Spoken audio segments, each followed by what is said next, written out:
back to Resident Evil channel. Alright guys, today I'm rating Ginny in Georgia, and this is gonna be a hard one for me.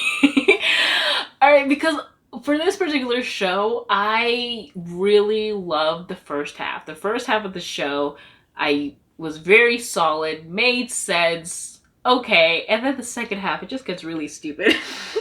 To the point where I will not be watching the second season of this show, because honestly, it doesn't even leave me a curiosity of what's to happen next. Like, I honestly don't care. If you watch the show it's kind of becomes as incredulous as that. You know, the first part you watch and you'll see the perspective, you're gonna like, oh my gosh, he's a stalker, he's really creepy, we're seeing inside your mind, how you think, how it works. Okay, his first murder, alright, plausible. I can see how we got there. Alright, but then when he kills, I think by the end of the first season, he kills, I think, 3 people, and then we find out he kills his ex-girlfriend. You're just like,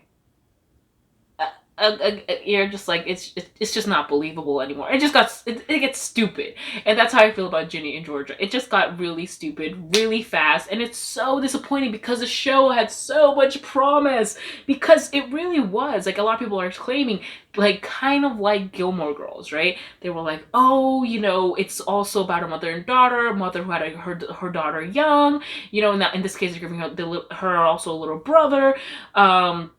They move into sort of a semi-small town type of feel, and it just, you know, it makes sense. We talk about relationships and all aspects, both friendship and romantically. We're talking a little bit more about sex, which is great, and it's just a little bit about drugs. We're talking about kind of a little bit of just your own mental health and mental state in general, seeing different perspectives as well, going deeper into like the backgrounds of the minor characters. All good, fun, great. It's not until we start adding the concept of murder. Okay, and just like also her mother becomes like a criminal savant almost, and it just, none of it just becomes believable anymore. Like, the story has now become ridiculously ostentatious. In my opinion, it's a weird form of Gilmore Girls fan fiction. This is what I actually feel like the show is. I'm like, we have delved into an interesting fan fiction of Gilmore Girls, because literally there was a lot of things that were just very copy and paste. All right, we get Ginny slash Rory going into a brand new school. All right, making new friends, having, well, not necessarily, she doesn't have enemies, kind of like how Rory did. You know, she's a little bit more sociable. You know, dealing with a new type of coursework. All right, great. All right, she gets two love interests, Jess and Dean. Okay, she changes her style as well as she goes and learns through high school. We get her mom to have an inappropriate relationship, just like in Gilmore Girls. She has a mixture of, like, you know, dating, like Lorelai dating Max with Dina. Now she's dating the mayor, which is a conflict of interest because she starts working for the mayor. We also get when Ginny slash Rory's dad shows up, they both show up in a motorcycle, you know, disrupting their lives in all aspects, you know, like romantically and everything. I'm just like, you guys took a lot of things from Gilmore Girls and they even mention Gilmore Girls. They even say, they're like, oh, we'll like Gilmore Girls, but, you know, with bigger boobs, which is a total lie in my opinion. And it just becomes almost, like I said, it's just like really bad Gilmore Girls fan fiction at this point, because we get so much promise. You know, we start seeing, you know, of course, you know, she is half white, half black, so of course the subject of race comes up. She dates a half white, half Taiwanese boy, and she's just like, oh, and they can even get in a fight about race, and I'm like, wow. You know, if you guys watch Kai watches, he's like a TikToker. He's watching all of Gilmore Girls, and he actually started counting how many black people he saw throughout the series. I think I left it off my season 1. He saw a total of, like, what was it? Only 5 or something black. If I see a black person, we're up to 4 for the season so far. All right, 3 black characters. And I just thought that was so funny. So I'm like, oh, okay, so we're actually going to be talking about this, you know? We actually get a diversity in sexuality, you know? She has a lesbian friend, and she's dealing with trying to find people, like girls who are interested in her as well. And so we're delving into all of that. We're delving into a little bit of mental health issues as well, you know? Like, again, spoiler, Ginny self-harms herself, as well as another, well, does her friend self-harm?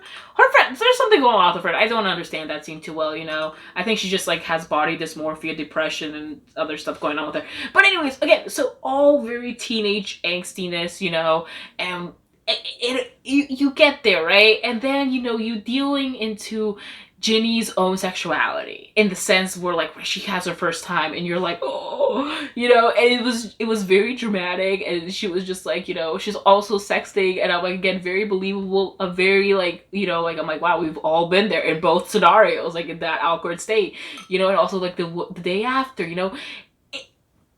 and then again, all of that has so much promise, and it's just, it gets to the point when her mom's sister comes into town. Her sister comes into town, and then you learn more about the mom's past. And I'm not talking about the past where she got like abused by her stepfather, which again, very believable. All right, she had to run away from home. She gets pregnant because she ran away from home.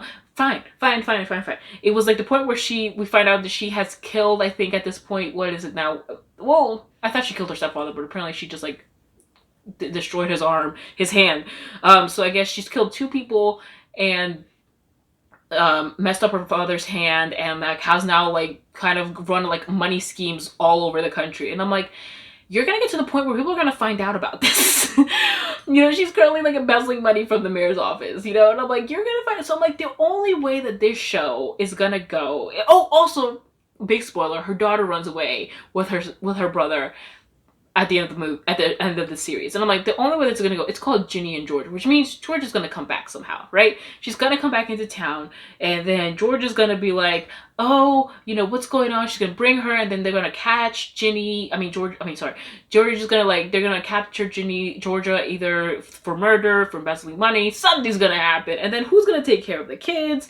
And then it's causing like unnecessary drama for, I think, bigger topics that they were tackling in the show in a better way than these unnecessary like murder and stuff. I'm like, if you're gonna add murder into a show, make sure it's part of the show, a believable part of the show, where like it made sense why there's so much murder going on. Again, embezzling money, once again, it made sense why it was like embezzling money, like in Game of Thrones when someone got murdered, we didn't bat an eye. It made sense to the story. Here it's just like, like I'm like, it's like, again, bad writing, also.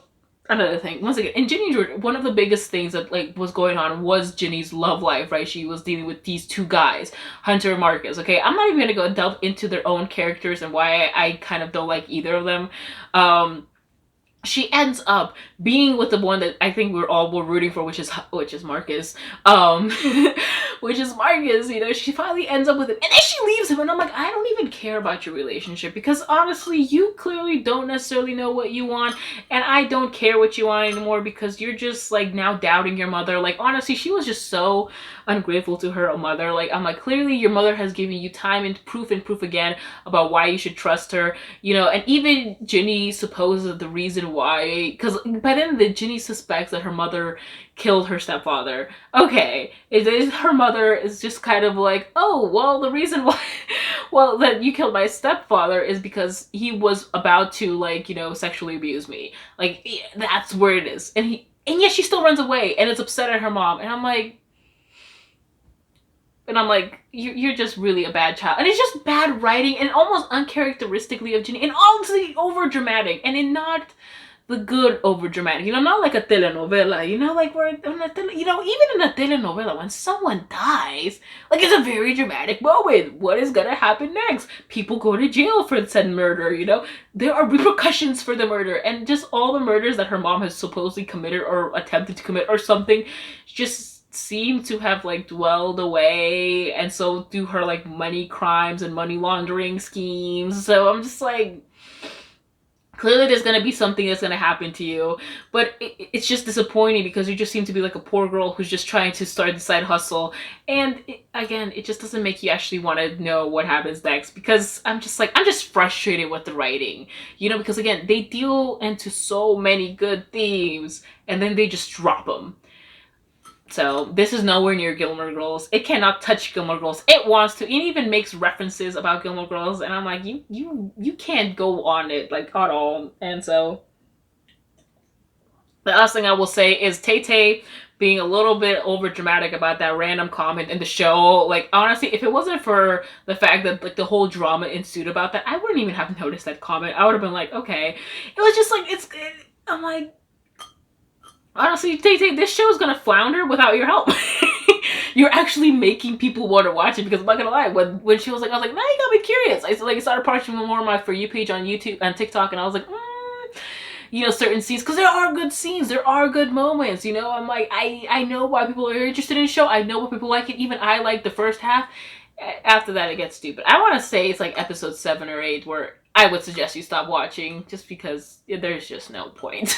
Am I alone here? Alright guys, thank you so much for watching this review. I don't know if I'm the only one who will no longer be watching this show. Yeah. Alright, bye.